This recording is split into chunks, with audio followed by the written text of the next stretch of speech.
Welcome to our channel everyone. My name is Aman. I am a regulated Canadian immigration consultant. आज की video में हम उन लोगों की बात करेंगे जो बाहर से कनाडा में जॉब्स अप्लाई करते हैं और बहुत सारी कई बार 100, 200, कई बार 500 से भी ज़्यादा जॉब्स अप्लाई की होती हैं बट किसी से भी उनको रिप्लाई नहीं आता। तो कोशिश करेंगे देखने की वो रिप्लाई क्यों नहीं आता और प्रॉब्लम कहाँ हो रही है और क्या अलग करें ताकि आपको जॉब ऑफर्स के लिए, आपको इंटरव्यूज़ के लिए कॉल्स आ सके। तो अगर ये आप सुनना चाहते हो तो stay tuned with me and will get some good information for you. Okay, so इस वीडियो के लिए हम सिर्फ एक जॉब पोर्टल की बात करेंगे जो कि कनाडा का सबसे बड़ा जॉब पोर्टल है जॉब्स के लिए, वो है jobbank.ca। तो I'm gonna take you to that website and हम उसको यूज़ करते हुए दिखाएंगे कि प्रॉब्लम कहाँ पे आती है, आपको जॉब्स ऑफर लेटर्स क्यों नहीं मिलते और एम्प्लॉयर जो आपको कॉल क्यों नहीं करता है। और ध्यान से इस चीज़ को याद रखिए कि Canada job bank Canadian government का ऑफिशियल पोर्टल है जहाँ पे एम्प्लॉयर्स जाके जॉब्स जो उनके पास अवेलेबल है वो पोस्ट करते हैं। तो let's go check it out and see where the problem is. So अभी आपको स्क्रीन पे दिख रहा होगा jobbank.gc.ca। ये कैनेडियन गवर्नमेंट की ऑफिशियल वेबसाइट है जहाँ पे एम्प्लॉयर्स लीगली आके अपनी जॉब्स को पोस्ट कर सकते हैं और लोग इनके लिए अप्लाई कर सकते हैं। बट यहाँ पे भी एक छोटा सा स्कैम चल रहा है, वो आपको इस वीडियो को देख के समझ आएगा वो हो क्या रहा है। तो फॉर एग्जांपल अभी सिविल इंजीनियर के लिए जॉब्स देखते हैं। मैं लोकेशन सेलेक्ट नहीं करूँगा, तो कनाडा में जहाँ पे भी सिविल इंजीनियर्स की जॉब पोस्ट हुई है तो वो सारी यहाँ पे आ जाएंगी। तो जब भी चेक करते हैं, लेट्स सी क्या होता है। तो सिविल इंजीनियर्स के लिए जॉब्स अवेलेबल हैं, 106 रिजल्ट्स आ गए हैं। तो इसका मतलब ऑब्वियसली एम्प्लॉयर्स ने यहाँ पे 106 जॉब्स कनाडा में शो किए हैं जो सिविल इंजीनियर्स को वो देना चाहते हैं। बट अगर हम यहाँ पे देखें तो एक यहाँ पे लेफ्ट साइड पे एक लिटिल सिंबल दिख रहा है आपको, एक चेयर बनी है, एक एम बना है और ये कुछ सिंबल बना है और मेपल लीव्स बने।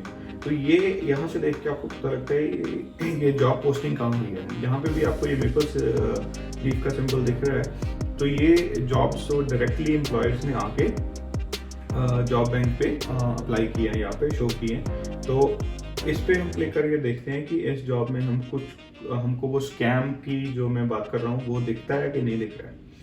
मॉन्कटन न्यू ब्रंसविक में जो जॉब पोस्ट की गई है, जॉब बैंक का नंबर है यहाँ पे, मोबिया टेक्नोलॉजी इनोवेशन कंपनी का नाम है, नॉकोड 2131 सिविल इंजीनियर का।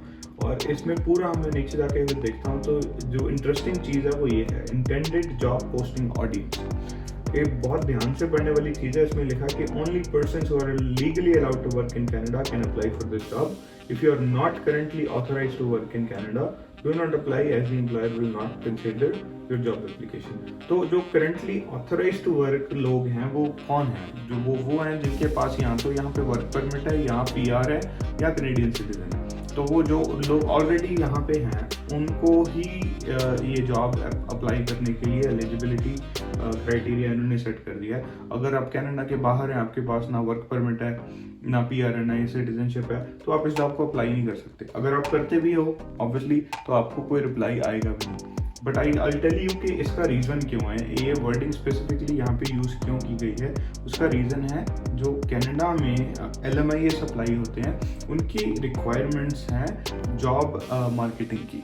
तो एक रिक्वायरमेंट है कि जो भी एम्प्लॉयर किसी भी बंदे को कनाडा के बाहर से या कनाडा के अंदर उसको LMIA जॉब ऑफर देना चाहता है, उसको गवर्नमेंट को कन्विंस करना पड़ेगा कि मैंने जॉब बैंक पे जाके जॉब पोस्ट कर दिया है 1 महीना एंड मिनिमम 4 वीक से ये जॉब यहाँ पे पोस्ट होनी चाहिए। और उस पे से जितने भी बंदों ने अप्लाई किया उनको आप कॉल करो, उनमें से जो भी आपको सही लगता है उसको इंटरव्यू करो। अगर आप उसको हायर नहीं करते हो तो उसके रीज़न डॉक्यूमेंट करो कि हायर क्यों नहीं किया जाता है। इसलिए ये जॉब यहाँ पे पोस्ट की गई है। वेरी लाइकली जो एम्प्लॉयर जिसने ये जॉब पोस्ट की है उसने ऑलरेडी एक बंदा सेलेक्ट कर लिया जिसको उसने LMIA देना है, बट वो एक LMIA रिक्वायरमेंट सेटिस्फाई करने के लिए ये जॉब यहाँ पे पोस्ट कर दी है। तो अगर आपको वो कॉल करते भी हैं, इंटरव्यू होता भी है, वेरी लाइकली उसके बाद आपका एक डॉक्यूमेंट बना के अपने पास रख लेंगे कि हाँ ये बंदे ने इंटरव्यू किया और इसकी सैलरी एक्सपेक्टेशन बहुत ज़्यादा थी या इससे एक्सपीरियंस कम था इसलिए हमने उसको हायर नहीं किया।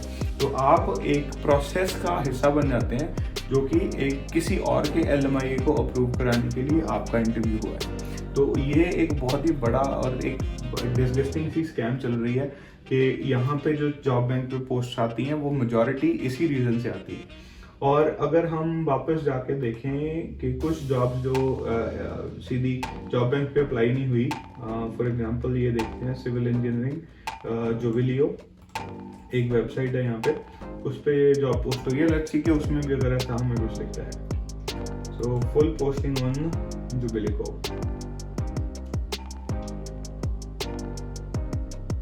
ओके, सो ये कंपनी FNX इनोव मीन्स अगर में ये कंपनी है, इन्होंने अच्छी जॉब पोस्टिंग यहाँ पे डाली है और इसका लिंक जाके जॉब बैंक पे डाल दिया है। और बिल्कुल ही नीचे जाते हैं तो लेट्स सी कि इसमें वो रिक्वायरमेंट नहीं लिखी कि person has to be valid with a valid work permit. यहाँ पे लिखा है the employer is an equal opportunity employer committed to diversify and inclusion committed to diversity and inclusion.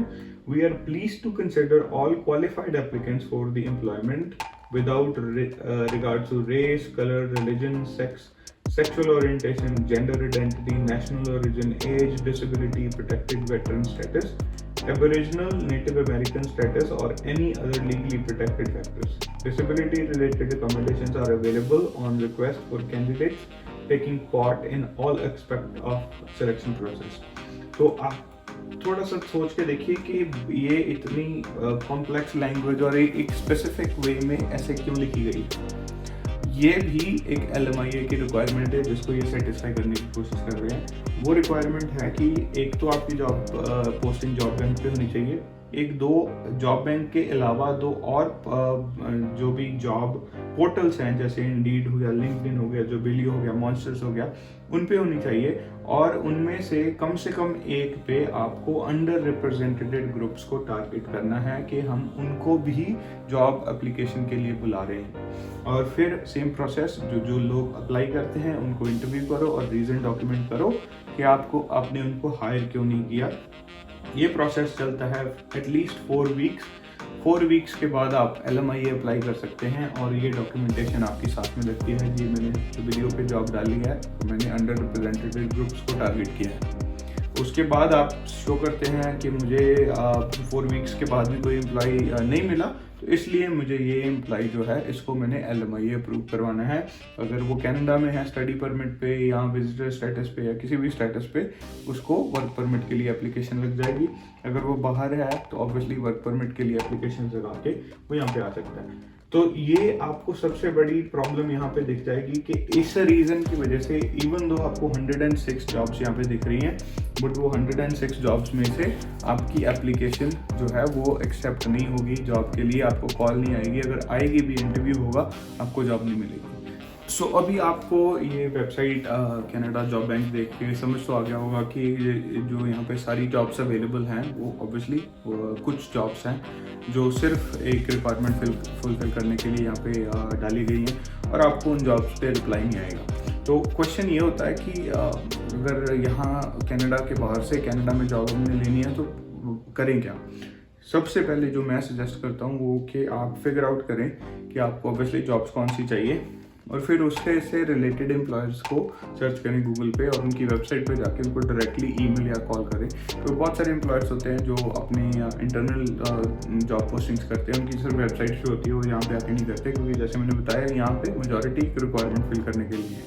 तो वहाँ पे जाके आप करते हैं। अगर आपको जो एम्प्लॉयर है उसको आपका रिज्यूमे और आपकी क्वालिफिकेशन सही लगती है, then obviously they are going to contact you and eventually वो आपको तभी कांटेक्ट करेंगे अगर उनको यहाँ पे जो है एम्प्लॉय नहीं मिल रहा है। और सबसे बड़ी प्रॉब्लम ये होती है कि अगर यहाँ पे एक एम्प्लॉयर है और उसके पास जॉब वैकेंसी है, they don't want to wait for 6 to 8 months, जितना कि पूरा प्रोसेस जॉब एप्लीकेशन फिर LMIA फिर वर्क परमिट में लग जाता है। तो बहुत सारे एम्प्लॉयर्स को ये रिक्वायरमेंट होती है कि हमारे पास ये जॉब ओपनिंग है और विद इन अ मंथ हमें ये फिल करनी है। तो इसीलिए जो ज़्यादातर जॉब्स उन लोगों को मिलती है जो ऑलरेडी कनाडा में हैं।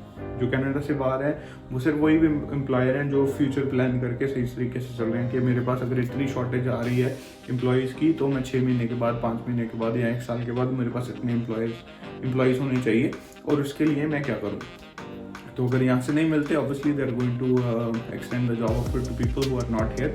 बट वो एक आप उनकी वेबसाइट पे जाके देख सकते हैं। दूसरी ऑप्शन है कि एक जो रेगुलेटेड कैनेडियन इमिग्रेशन कंसल्टेंट्स होते हैं, जैसे मैं हूँ, हमें जब ऐसी वीडियोस बनाते हैं या हम हमारे नेटवर्क में एम्प्लॉयर्स भी आते हैं और वो अगर उनके पास जॉब रिक्वायरमेंट्स हैं तो वो हमें बताते हैं and they if they are okay to go through the process of LMI, हम उनसे पूछ लेते हैं कि अगर हम आपको बाहर से एक एम्प्लॉय लेके आएँ जो क्वालिफाइड हो, तो would you be able to give us the documents to apply for the LMI। तो अगर वो मान जाते हैं तब वो हमारा प्रोसेस शुरू होता है। बट ऐसे जैसे मैंने बताया कि वो प्रोसेस में एक जो कनाडा जॉब बैंक पे पोस्ट डालनी एक स्टेप है उसका, सिर्फ कि हमें पहले जॉब ऑफर एम्प्लॉयर से मिलता है, फिर हमें ESTC को कन्विंस करना पड़ता है कि हमने ये जो एम्प्लॉयर है इसने कनाडा में ढूंढने के लिए कोशिश कर ली है, 1 महीना हो गया, 2 महीना हो गया, इनको कोई यहाँ से नहीं मिल रहा, जॉब बैंक पे भी पोस्टिंग डाली हुई है और 2 और जो जॉब पोर्टल्स हैं उन पे है, और हमने अंडर रिप्रेजेंटेड ग्रुप्स हैं उनको भी टारगेट करने की कोशिश की है। और 1 महीने के बाद हमें अगर कोई रिस्पॉन्स नहीं मिला और रिस्पॉन्स मिला भी, उनमें से कोई हमने हायर नहीं किया, तभी ESTC अप्लाई करता है, ESTC अलाउ करता है हमें कि हम कोई फॉरेन कैंडिडेट या जो कैंडिडेट यहाँ पे विजिटर वीज़ा पे है या वर्क परमिट है, उसको एक LMIA approved work permit apply करके दे सके। तो यही 2 तरीके हैं। तो एक तो या तो उनकी वेबसाइट्स पे डायरेक्टली आप जा सकते हो, या अगर आप इंडीड वगैरह की जैसे ऐसी इंडीड मॉन्स्टर वेबसाइट्स हैं या लिंक्डइन है, उस पर भी जाके आप डायरेक्टली एम्प्लॉयर को कॉन्टेक्ट कर सकते हो। तो अगर आपको ये सही लगी इन्फॉर्मेशन, आपको पता लगा है कुछ नया और आपका कुछ टाइम सेव हुआ है कनाडा जॉब बैंक पे जॉब अप्लाई करने के अलावा, तो आप लाइक कर सकते हैं वीडियो को, सब्सक्राइब कीजिए चैनल को और शेयर कीजिए, बिकॉज मुझे पता है कि ये जो इन्फॉर्मेशन है बहुत सारे लोग जो हैं ऐसी इन्फॉर्मेशन ढूंढ रहे हैं, उनको ये चीज़ें पता नहीं है, और मेरे साथ कुछ और लोग हैं जो ऐसी वीडियोस बना के आप लोगों की हेल्प करने की कोशिश करते हैं। So thank you very much for watching the video, and next video में कुछ ऐसा ही आपके लिए और लेके आएंगे।